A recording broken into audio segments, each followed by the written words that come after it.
아직까지는 2년 정도 랠리면 내년 4월까지이긴 한데, 네, 너무 가파르게 MACD 오실레이터 보면 너무 가파르게 올랐고요.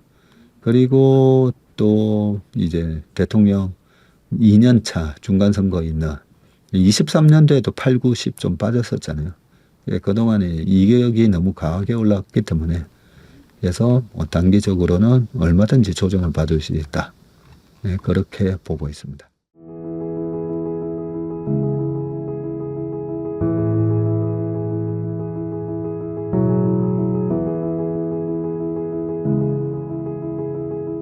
안녕하세요. 7월 주식시장 전망 및 운용 전략에 대해서 설명을 드리도록 하겠습니다. 자료를 보면서 빠르게 설명드리겠습니다. 자, 이 6월 시장 리뷰부터 해보겠습니다. 6월 시장에 대한 전망은 마이너스 8%에서 한 플러스 한 8%, 예, 요 정도 예상을 했었고요.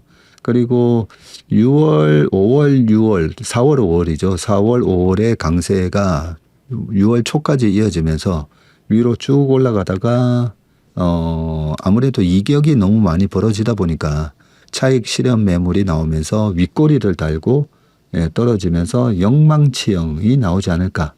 이렇게 예상했었는데 실제 결과치는요 보면 일봉 모양이 상승세가 좀 더 이어지는 듯 하다가 바로 이렇게 월 초에 6월 초에 마이너스 17% 고점 대비 마이너스 17% 이렇게 하락이 나옵니다.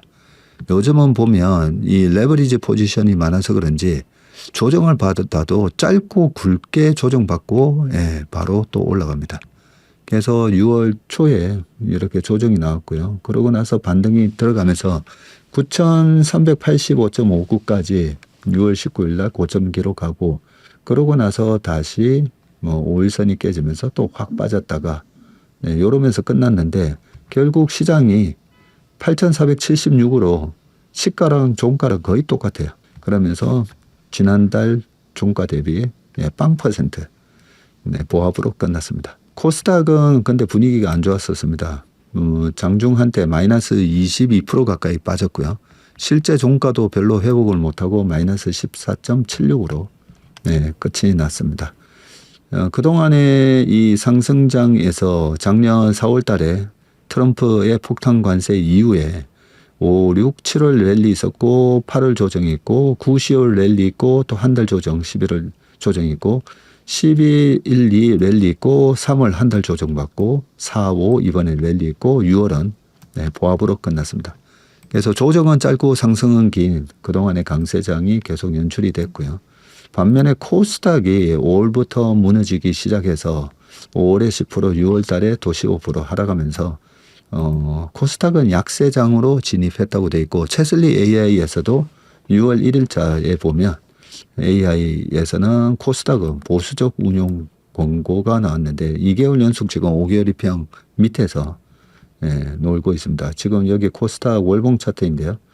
지난 5월 달에 종가 기준으로 5개월 이평선 깨지고 6월 달에 20개월 이평선도 한때 깨지기도 했었는데 이런 모습이고 마치 지금의 모습이 반도체 강세장이었었던 2017년에서 18년 이때랑 되게 비슷하죠. 그때 트럼프 대통령 1기였던 것도 비슷하고요. 여러 가지 상황이 굉장히 비슷합니다. 코스닥 매도 신호가 당시에는 2018년 2월에 나왔는데 3, 4, 5, 6, 6월 달부터 6월, 7월 이렇게 급락하고 반등이 들어오다가 다시 급락하는 이런 모습이 A, B, C 형태로 나왔는데 이번에 약간 A파 하락처럼 보이고 반등이 들어오면 1050 정도까지는 1000에서 1050 정도까지는 또 언제든지 반등이 들어올 수 있다고 봐집니다. 긍정적인 거는 올해 들어와서 코스닥은 계속 매수, 외국인 매수가 나오고 있습니다. 코스피 소형주 아주 안 좋고요. 이 코스닥도 아닌데 코스피 소형주 4월 말에 3061을 찍었다가 이번에 2157 갔습니다. 그 말은 3000에서 2000 갔으니까 33% 빠진 거죠. 고점 대비 많이 빠졌습니다. 그래서 지금은 코스닥이든 아니면 코스피 소형주든 다 안 좋고 오로지 코스피 대형주만 좋은 장이었다고 봐집니다. 6월 투자자별 매매 동향을 보시면요.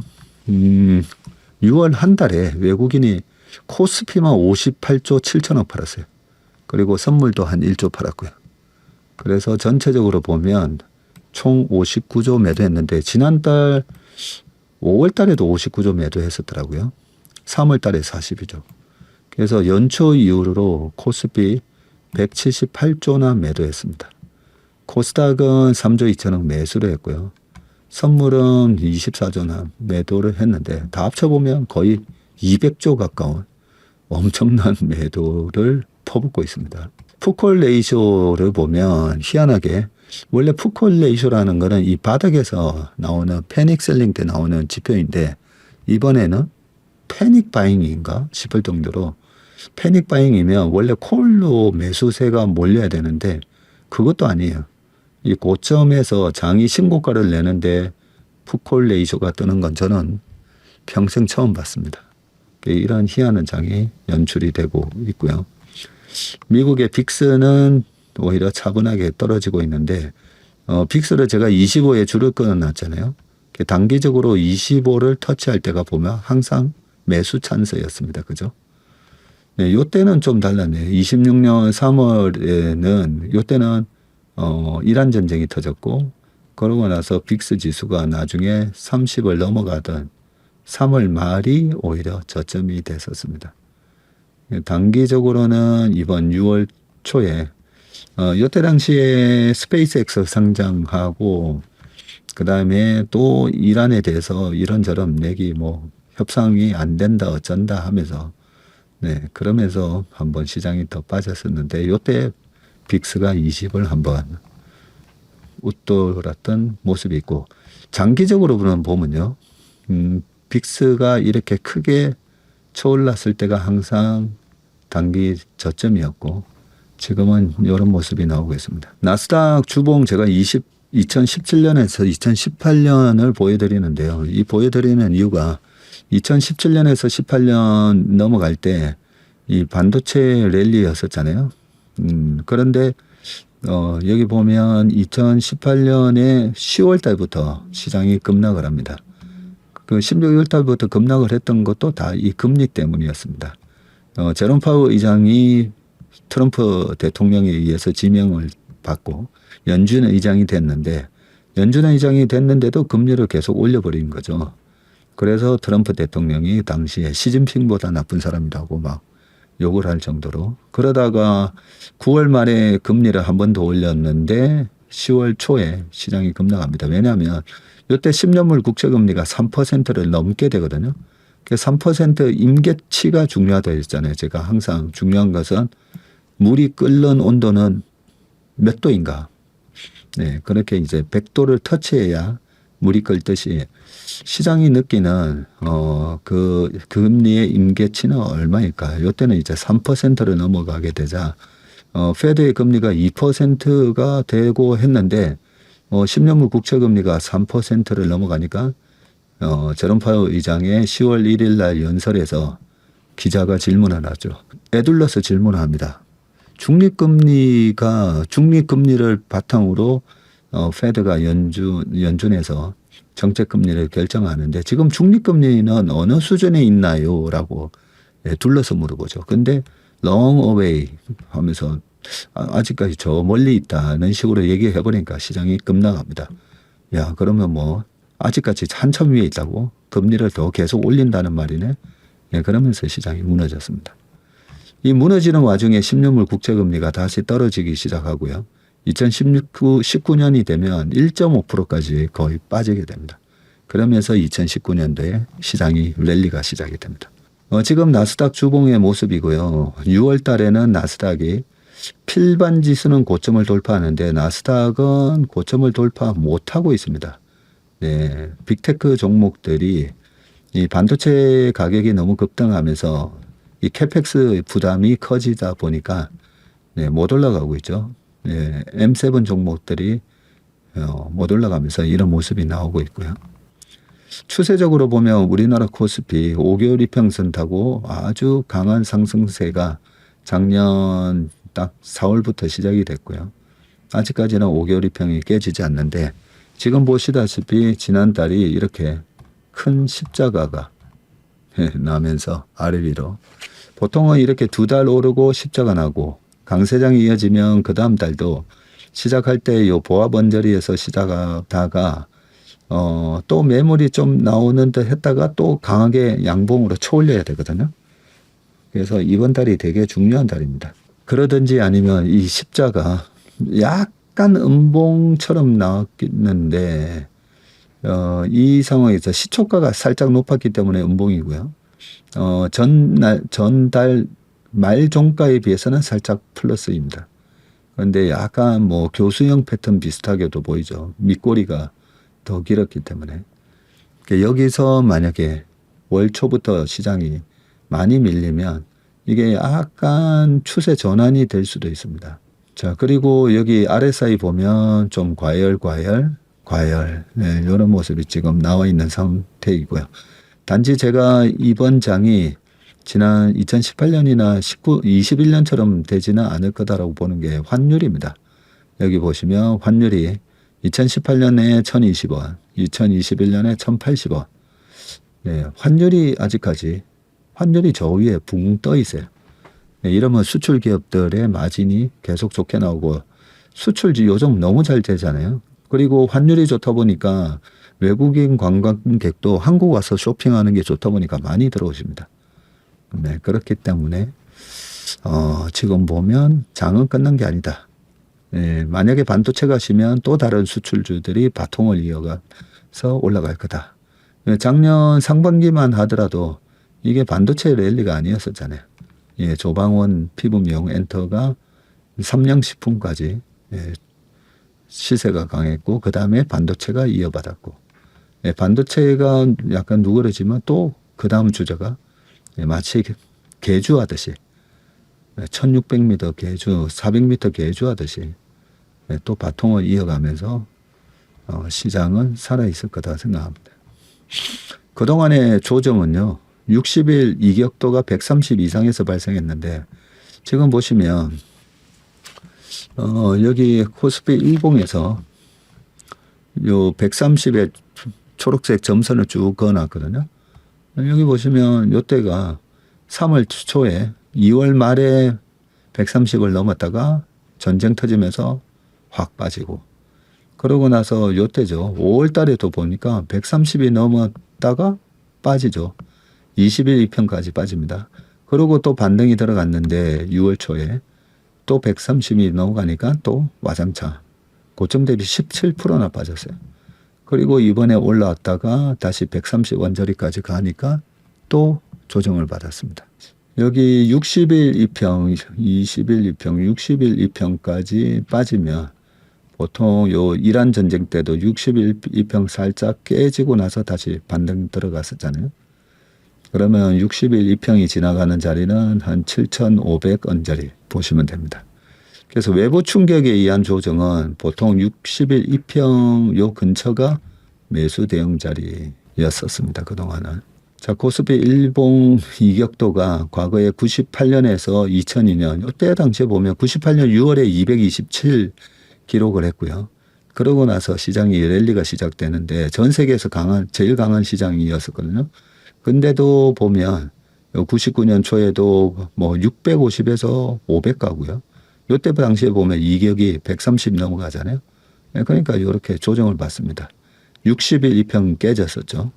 그러고 나서 또 랠리 있다가 130 근처 가니까 조정을 받는데 요때 60일 바로 위에서 조정이 멈추고 또 올라가고 그 다음에도 한 127 기록하고 조정을 받고 근데 여기서 한번 푹 꺼지는 거 있잖아요. 푹 꺼지는 거는 미국 시장은 그때 10월 달에 좋았어요. 장이 좋았는데 우리 시장은 여기서 왜 꺼졌냐면 요때 대우 사태가 터집니다. 그래서 1000이 넘었었던 시장이 800까지 가거든요. 그러면 20% 고점 대비 20% 조정을 받았죠. 20% 조정받고 그렇게 올라갔었습니다. 글로벌 시장이 살아있다 보니까 대우체 사태, 대우가 망해 그 초유의 사태에도 불구하고 시장은 또 반등이 들어갔습니다.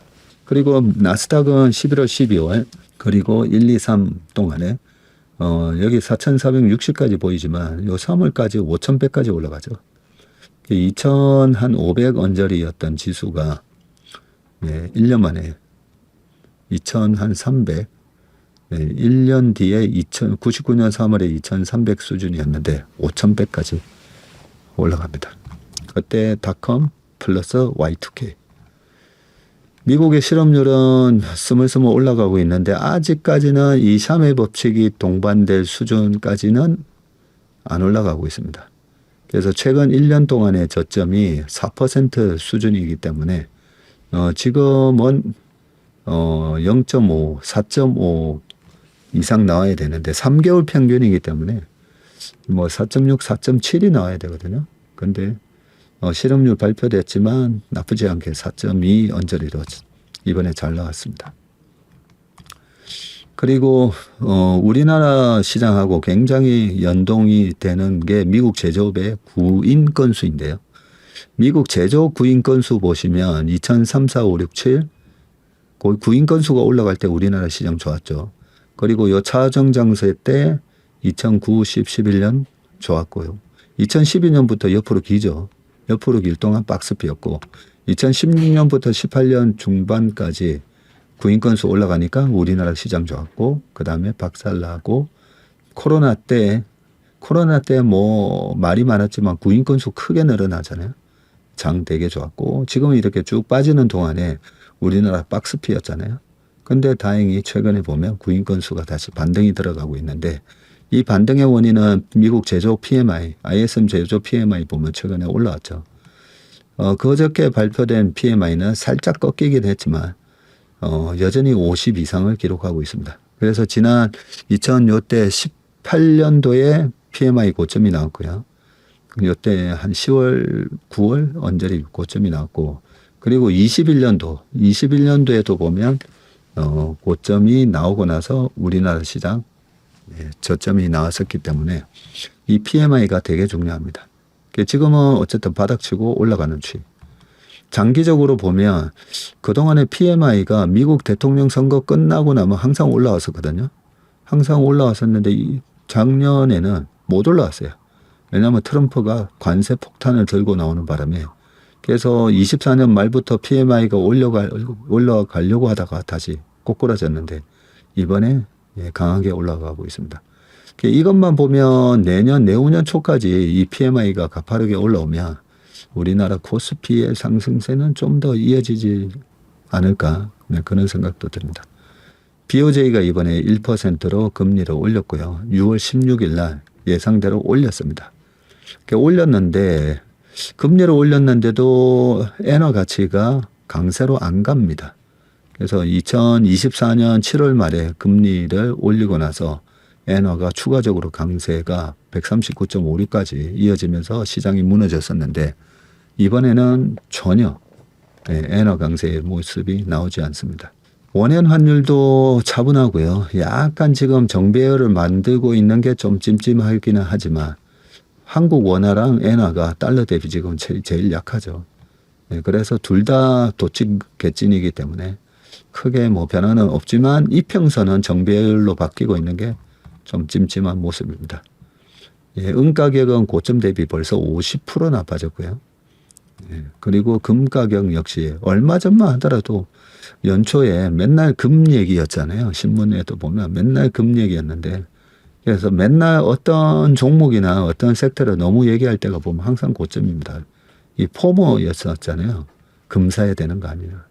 지금 벌써 고점 대비 27%나 빠져 있습니다. 삼성전자가 상당히 강한 랠리를 보였었고 영업이익률이 이렇게 가파르게 올라왔고요. 그리고 이번 2Q에는 영업이익률이 50% 나오고 3Q에도 영업이익률이 그렇게 꺾이지는 않을 건데 이번에 7, 8, 9 디램 스팟 가격하고 낸드 가격을 잘 볼 필요가 있습니다. 하이닉스나 삼성전자 전부 2,000조가 넘었었는데 최근에 조정을 받으면서 하이닉스가 뭐 며칠 만에 298만 7천 원, 300만 원에서 200만 원 초까지 떨어지는 듯한 모습을 보이면서 막 왔다 갔다 지금 하고 있습니다. 이게 다 보면 레버리지 ETF 출시 5월 27일 날 있었고 아직까지는 7월 10날에 이 하이닉스 ADR 상장권 때문에 떨어지면 요 ADR 상장권에 대한 이벤트가 남아있기 때문에 이 반발 매수가 들어온다고 봅니다. 요거 끝나고 나면 또 7월 말에 28일 언저리로 또 실적 발표가 있죠. 그래서 7월 말 실적 발표 때까지는 뭐 변동성은 심한데 그래도 왔다 갔다 또 30% 정도 빠지면 또 반발 매수가 들어오고 그런 모습이 진행된다고 보고요. 단지 이번에 연말 되면 월말에 창신 메모리 상장이 있기 때문에 8월, 9월은 조금 조정이 좀 있을 수도 있다. 이번에 A파 하락이었으면 B파 반등이 들어왔다가 C파 하락이 8, 9월 달에 있을 수도 있다고 생각을 합니다. 마이크론도 조금 빠졌는데 마이크론은 오히려 시총이 더 늘어났어요. 지난달보다. 왜냐하면 환율이 올라가서 그렇습니다. 우리나라 돈으로 환산한 시총은 더 커졌습니다. 샌디스크 최근에 많이 올라오긴 했는데 이게 얼마나 많이 올랐냐면요. 25년 요 4월 달에 저점이 27불이었어요. 그래서 한 28불에서 2,350불까지 80배 이상 올라갔습니다. 자, 이 달러 인덱스를 보면요. 이 달러 인덱스가 빠지는 구간에서는 우리나라 시장 항상 좋았다 했잖아요. 2018년에 장이 꺾이게 된 게 여기서 달러 인덱스가 반등이 들어갑니다. 80 한 8까지 떨어졌던 달러 인덱스가 다시 100 언저리까지 가는 와중에 여기 보면 MACD 오실레이터가 양으로 전환하죠. 네, 요때부터 우리 시장이 좀 확 무너지기 시작하고요. 이번에도 비슷하게 지금 양전환을 했는데 종목들이 무너졌죠. 그래서 요런 부분은 좀 찜찜한데 요때도 보면 빨간색 20개월 이평을 돌파했을 때부터 시장이 좀 가파르게 빠지거든요. 그래서 20개월 이평을 지난달에 종가 기준으로 살짝 뚫었어요. 이 부분이 약간 찜찜합니다. 그래서 제가 지난달에도 2018년처럼 20개월 이평선을 돌파하면서 상승 추세로 전환할 때는 코스피 비중 축소로 대응한다라고 해놨는데 그래서 제가 저희 1임 계좌는 좀 현금을 일부 만들어 놓고 있습니다. 원달러 환율 이런 상황이고 원달러 환율이 이렇기 때문에 수출주에 대한 공략은 여전히 유효하고요. CPI가 영향을 주면서 이번 7월 29일 날 있는 FOMC 회의에서 금리를 올릴 가능성 이런 게 시장을 떨게 만들었는데 다행히 WTI는 많이 빠졌어요. 119불까지 갔던 WTI가 지금은 68불까지 해서 고점 대비 지금 43% 빠졌습니다. 여전히 금리가 4.4% 이상 10년물 금리가 높다 보니까 비트코인 같은 이런 초위험 자산은 못 올라가고 있습니다. 2018년 22년대도 미국 중간선거 기간에는 2018년도에 비트코인은 한 83% 빠졌고요. 22년도에는 75% 빠졌습니다. 그래서 이번에도 지금 고점 대비 반토막이 나 있는 상황입니다. 10년물 국채금리가 다행히 지금 이렇게 고점 낮아지고 저점 올라가는데 이렇게 수렴되다가 나중에 방향을 잡을 건데 방향을 잡다가 위로 갈까 밑으로 갈까 연말에서 내년으로 넘어서면 다시 밑으로 가지 않을까 그렇게 생각을 하고 있습니다. S&P 500 월봉 차트는 다소 RSI는 약간 과열 양상을 보이고 있고요. 정배열을 유지를 하고 있습니다. 올해 10% 넘는 조정은 9월에서 12월 뭐 이렇게 예상을 하고 있었는데 그거는 어떻게 될지 모르겠습니다.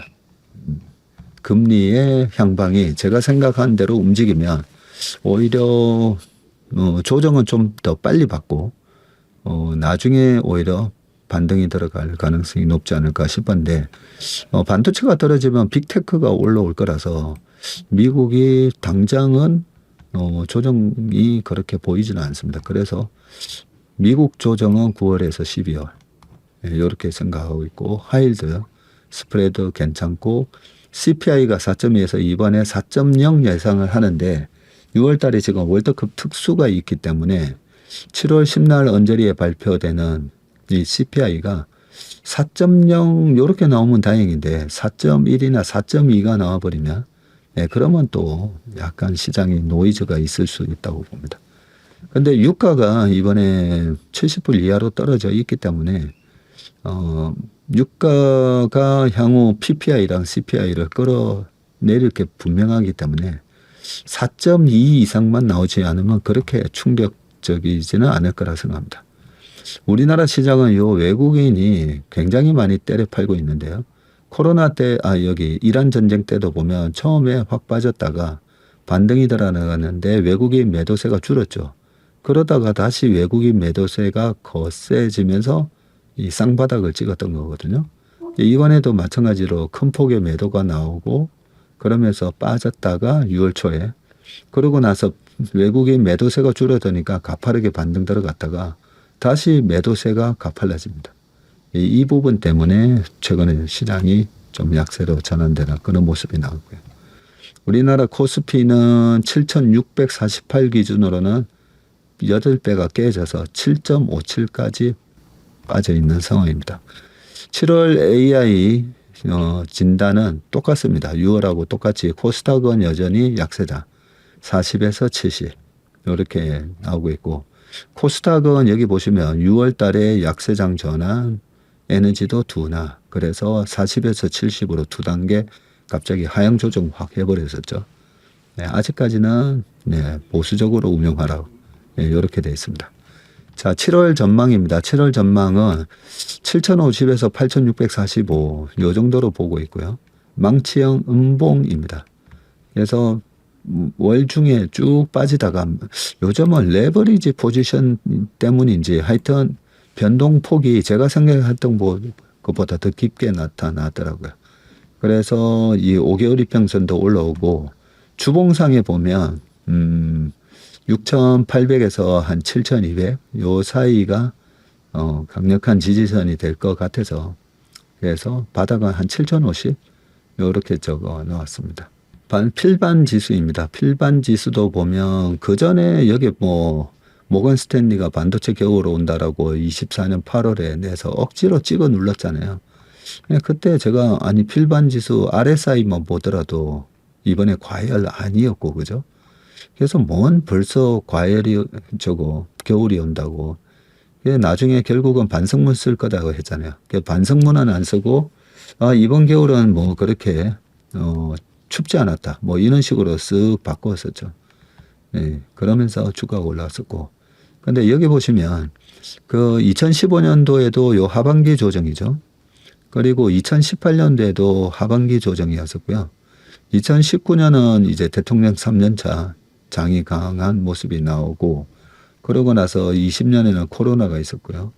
요 22년 중간선거 때는 1월 달부터 주구장창 빠져서 10월까지 빠졌고 23년도에 8, 9, 10 빠졌었죠. 8, 9, 10 5개월 이평 깨지는 조정 나왔고 24년에도 하반기부터 빠지기 시작했고 그래서 지금 25년 4월부터 아직까지는 2년 정도 랠리면 내년 4월까지이긴 한데 너무 가파르게 MACD 오실레이터 보면 너무 가파르게 올랐고요. 그리고 또 이제 대통령 2년차 중간선거 있는 23년도에도 8, 9, 10 좀 빠졌었잖아요. 그동안에 이격이 너무 강하게 올랐기 때문에 그래서 단기적으로는 얼마든지 조정을 받을 수 있다. 그렇게 보고 있습니다. 그리고 조정의 트리거는 창신 메모리 상장 그리고 FMC 7월 29일 금리 인상이 유력해지면 조정이 좀 더 나올 수도 있다. 그렇게 봐집니다. 시장이 애매하면 키움증권에게 물어봐라. 제가 그런 말씀 드리지 않습니까? 키움증권 매도 신호가 나왔고요. 지금 하나, 둘, 셋, 넷, 다섯 5개월째 음봉이 나오고 있습니다. 키움증권만 보면 일단 시장이 꼭지를 쳤나 이런 느낌이 들잖아요. 그죠? 그래서 지금은 일단은 단기적으로는 약간 조심. 계속 현금 비중을 일부 가지고 가셔야지 이 급락이 있을 때 살 수가 있습니다. 풀로 채우고 있다가는 그 급락이 있을 때 되게 뼈 아프기 때문에 잘 대응이 안 됩니다. 그래서 키움증권을 보면 계속 현금을 좀 들고 가면서 이 변동성의 역발상 투자로 전략으로 대응을 해야 되겠다. 네, 그런 결론이 나온다 보시면 될 것 같습니다. 네, 7월 주식시장 전망 및 운용 전략은 여기까지 하겠습니다. 이번 7월 달도 변동성 심한 장 저희와 함께 화이팅 하시길 바라겠습니다. 고맙습니다.